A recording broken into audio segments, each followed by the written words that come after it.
আমি একজন বাংলাদেশ জাতীয়তাবাদী দলের একনিষ্ঠ কর্মী।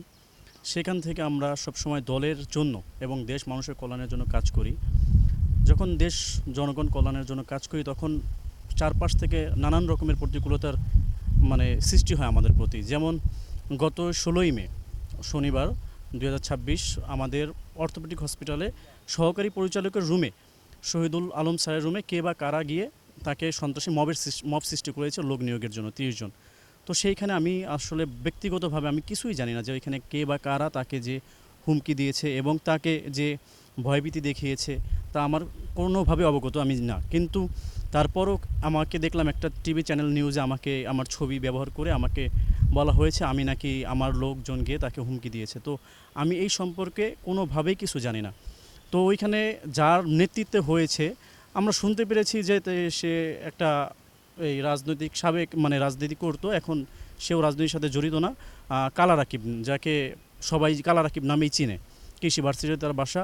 ইভেন ওইখানে আরেক একটা রাকিব ছিল, এই যে দুই রাকিব, ওই রাকিবকে সবাই ছোট রাকিব নামে চিনে। এই যে সে হলো এই যে এই রাকিবটা, যার ছবি স্পষ্ট ছবিও আমার কাছে আছে, আমি দেখাই। তার এই যে স্পষ্ট ছবি, এটা হলো সেই রাকিব যিনি ওইখানে উপস্থিত ছিল। এই যে এই ছবিটার মাধ্যমে দেখা যায় আর এই রাকিব। তো আমাকে একটা কুচক্র মহল চাচ্ছে যে আমার রাজনৈতিক ক্যারিয়ারটা, আমি যেহেতু ওয়ার্ড আহ্বায়কের ওয়ার্ড 27 নং ওয়ার্ড যুব দলের ভারপ্রাপ্ত আহ্বায়ক, আমাকে যেন একটু ছোট করা যায়, আমার দলটাকে যেন ছোট করা যায়। সেই জায়গা থেকে আওয়ামী লীগের সন্ত্রাসী থেকে শুরু করে যারা আছে সবাই চাচ্ছে যে আমাকে যেন একটু দুর্নাম করে আমাদের দলটাকে দুর্নাম করা যায়। তো আমি বলতে চাই সর্বশেষ আমি এটার সাথে জড়িত না।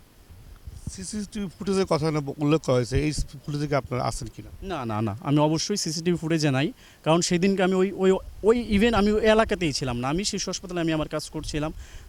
ইভেন আপনারা যারা আছেন টিভি নিউজ আপনারা দেখবেন, খতিয়ে দেখবেন, যদি আমি এটার সাথে জড়িত থাকি বা আমার সংগঠন যুবদলের কেউ জড়িত থাকে বা আমাদের আশেপাশের আমার সাথে যারা থাকে যুবদলটা করে একনিষ্ঠভাবে যারা যুবদলটা করে তারা যদি এটার সাথে জড়িত থাকে, তাহলে আমার বিরুদ্ধে আপনারা যেই অ্যাকশন নেবেন আমি স্বইচ্ছায় আমি মাথা পেতে গ্রহণ করব, যেন আমার দল আমার বিরুদ্ধে কোনোভাবেই যেন কোনো এলিগেশন না আসে, সেটা আমরা সবসময় চেষ্টা করি।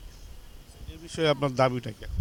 এখন দাবি বলতে একটা মিথ্যা প্রচারের কারণে আমি একটু সম্মানহানিতে পড়েছি, যেখানে আমাকে কুচক্রমহল সারাদিন আমার বিরুদ্ধে অপপ্রচার চালাচ্ছে এবং আমি চাই যে এখান থেকে নিস্তার পাইতে, যেন আমাকে যেন এটা নিয়ে আর কেউ ডিস্টার্ব না করে, যেন না বলতে পারে আমার দ্বারা আমার সংগঠন, প্রাণের সংগঠন, যার জন্য এত আন্দোলন সংগ্রাম করেছি তার যেন ছোট না হয় এবং আমি যেন ছোট না হই। আমি তো এটার সাথে জড়িত না, দল এটা খতিয়ে দেখেছে, আরও দেখছে। যদি আমি এটার সাথে জড়িত থাকি দল ব্যবস্থা নিবে আমার বিরুদ্ধে, আর আমি যদি জড়িত না থাকি দল আমাকে কিছু বলবে না।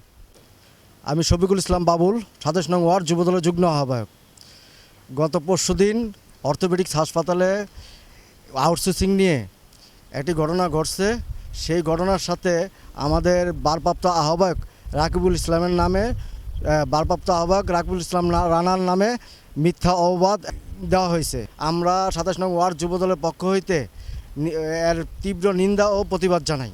বিষয়ে রাকিব এই বিষয়ে কোনোভাবে জড়িত না, আর ওই দিন ওইখানে ছিলই না। হ্যাঁ, ভিডিও দেখলেই আপনি বুঝতে পারবেন যে ওইখানে ও বা ওর সাথে বা আমাদের সাথে কেউ এখানে ছিল না। আমাদের এখানে যাওয়ার প্রশ্নই ওঠে না, কারণ আমরা কখনোই হসপিটাল এইসব বিষয়ে আমরা কখনো কোনো ব্যাপারে যাই না। দলের নির্দেশনা আছে যে কোনো প্রকার কোনো বিষয়ে যাতে আমাদের দলের ভাবমূর্তি যাতে নষ্ট না হয় সেই দিকে লক্ষ্য রাখার জন্য। তা আমরা কখনোই চাইবো না যে আমরা এত কিছু পরে, এত 17 বছর এত বাধা বিপত্তি, এত আন্দোলন সংগ্রামের পরে আমাদের এইভাবে এগুলো করা, অনৈতিক কোনো কাজ করা, এটা আমাদের পক্ষে কখনোই যায় না, দলের জন্য কখনোই শোভা পায় না। তো এইখানে কিছু কুচক্রী মহল যারা সন্ত্রাসী যারা আছে তারা নানান রকমভাবে আমাদেরকে হেয় করার জন্য, আমাদের যুবদলকে হেয় করার জন্য, আমাদের বিএনপিকে হেয় করার জন্য কিছু কুচক্রী মহল তারা মব সৃষ্টি করে বিভিন্ন রকম মনে করেন প্রচার প্রচারণা মব সৃষ্টি করে যাচ্ছে।